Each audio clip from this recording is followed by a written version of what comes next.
Hi guys, today we're going to talk about rock layers and how they're deposited. So you can see here I'm making some pancakes and I put down the first two and I'm going to throw down the next one. And you can see that rocks are deposited just like pancakes in flat horizontal layers, okay?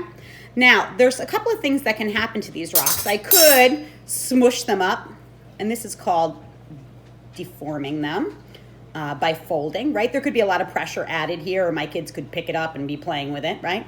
Or the other thing that's more likely to happen to it is there could be a fault which would cut through these layers. And all a fault does is shift the rock layers. Now, some of these rock layers could be uplifted, some could be pushed down, but essentially all these things can happen with these flat horizontal rock layers. I could also burn them with some nice hot syrup.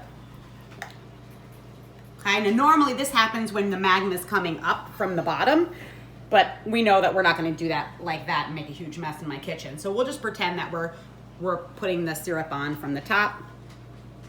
Okay. Now, if I was to put on some new layers,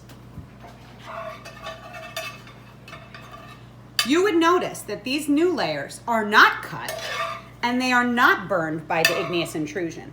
And the reason that they were not cut and they were not burned by the igneous intrusion, the reason that they are just laying flat is because they weren't there when the cut happened or the igneous intrusion happened, okay? We also know that the oldest pancakes, my kids like them when they're hot, they're not gonna like to eat them when they're cold. The oldest pancakes would be at the bottom and the youngest pancakes would be at the top.